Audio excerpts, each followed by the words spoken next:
आदाब, मैं हूं मुमताज आलम रिजवी और मैं बात करूंगा इस वक्त सीरिया की, शाम की बात करूंगा, क्योंकि वहां से जो खबर आ रही है वो बहुत ही डरावनी है, बहुत ही तशवीशनाक है।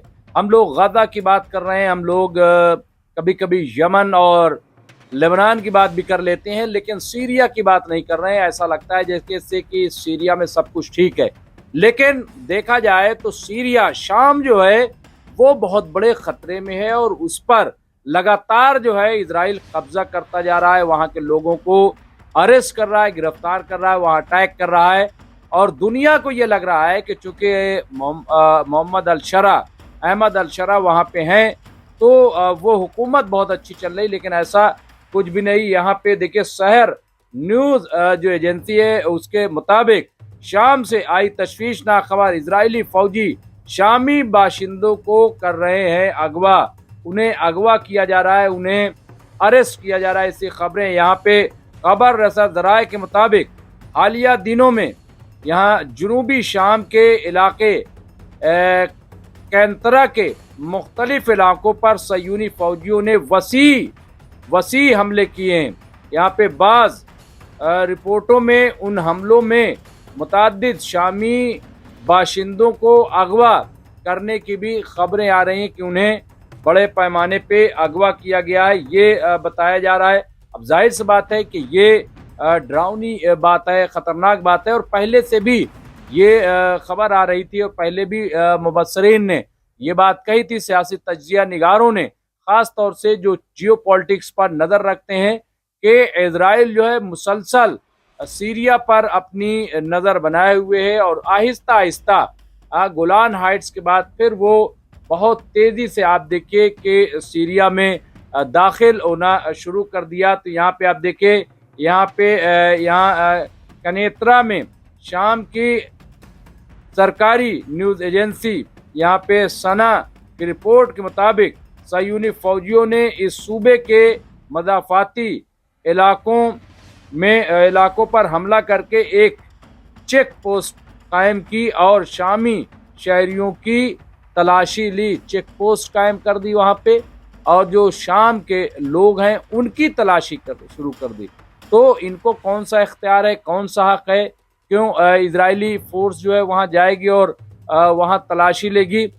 इसी तरह काबिज अफवाज ने कनेत्रा के मशरकी मदाफात में भी पेश कदमी की और कान गांव एलात और भारी मशीनरी को इस इलाके तक पहुंचने से रोक दिया गया कि वहां कुछ भी नहीं जाएगा। तो ये इजराइल कर रहा है, ये इजराइल की तरफ से खबर आ रही। अल अरबी जदीद ने शाम के गोलान इंस्टीट्यूट के प्रेस ऑफिस के सरबराह के हवाले से खबर दी है कि इस इंस्टीट्यूट ने मुल्क के जुनूबी में इस इंस्टीट्यूट के मुल्क के जुनूब में सयूनी गासिबों की मुसलसल जारियत के आगाज से लेकर के अब तक सयूनी फौज के हाथों यहाँ पे 39 शामी शहरियों के अगवा की रिपोर्ट है, और बताया जा रहा है कि दस्तावेजात फराहम किए हैं। उन्होंने मजीद कहा है कि अगवा होने वालों में छोटे बच्चे भी शामिल हैं, यानी छोटे बड़े सब को मिला करके वहाँ पे अगवा किया जा रहा है, उन्हें अरेस्ट किया जा रहा है। तो ये हालात सीरिया के हैं, शाम के हैं। वहाँ खाना जंगी पहले ही से चल रही है। हालांकि अगर देखा जाए, अल-शरा अमेरिका दौरे पे हैं, मतलब उनका दौरा होना है ऐसा बताया जा रहा है। और ऐसे में तो वहाँ पे इजराइल को ऐसा कुछ नहीं करना चाहिए, फिर भी इजराइल जो है वो किसी की सुन नहीं रहा है। इजराइल आप देखिए कि अब सीरिया पे, और जो अल-शरा है, अहमद अल-शरा, वो खामोश तमाशाई बने हुए, वो इजराइल पर एक लफ्ज़ नहीं बोल रहे हैं। आखिर ऐसा क्यों वो नहीं बोल रहे, क्यों अमेरिका से शिकायत नहीं कर रहे हैं। और जो अरब लीग हैं, ख़ास तौर से सऊदी अरब और यूएई की बात करें, जो सीरिया के बड़े हामी हैं, सीरिया में डेवलपमेंट करना चाहते हैं, वहाँ बिजनेस खड़ा करना चाहते हैं, जिन्होंने कर्ज माफ़ करने की बात की, ये तमाम चीज़ें। तो सवाल ये है कि आप गाजा पे नहीं बोलते, लेकिन आप सीरिया पे तो बोलिए कि आखिर सीरिया में ये क्या हो रहा है, सीरिया में क्यों इजराइल वहां पे घुस रहा है, क्यों वहां पे लोगों को मार रहा है, अगवा कर रहा है, इस पर कौन बोलेगा। और क्यों आप हमने मुसलसल जो है आप देखिए कि लगातार आप अगर देखें तो गाजा, फिलिस्तीन, फिर लेबनान आप देखिए, फिर यमन देखिए, फिर सीरिया देखिए।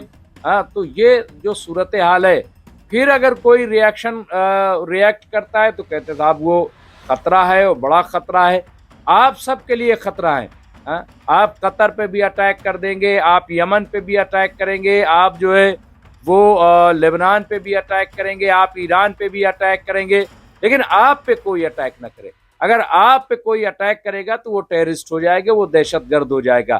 तो आप क्या है जो हर जगह अटैक करते फिर रहे हैं, जबकि हालत ये है कि अमेरिका में पिछले 37-38 दिनों से वहां पे शटडाउन है।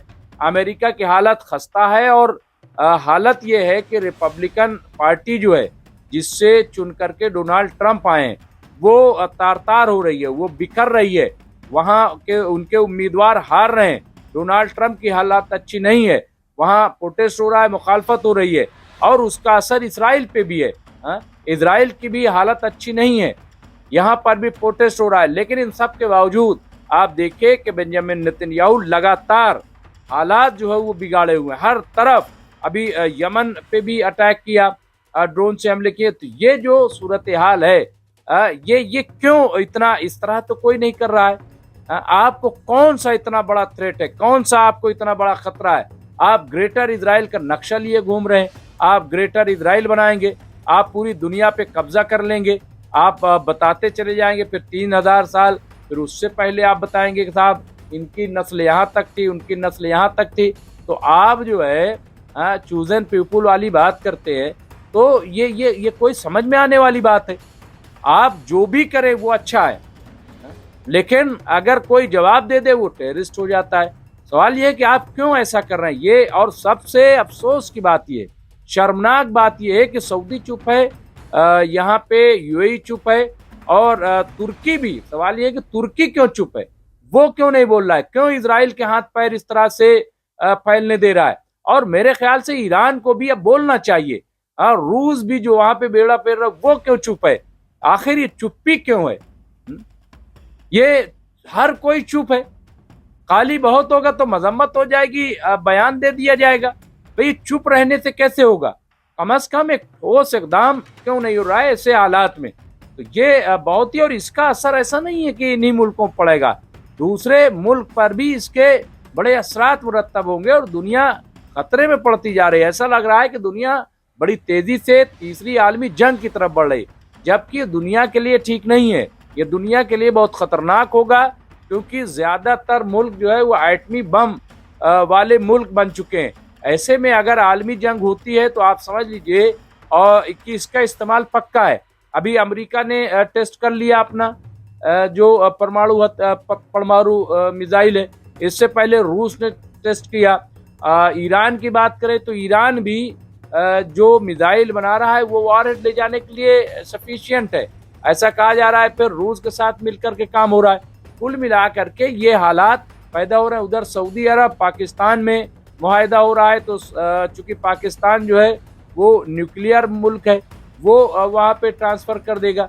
इस तरह के हालात आप देखिए ना, तो ये मुझे मेरे ख्याल से बहुत ही अफसोसनाक है और इस पे गौर करना चाहिए।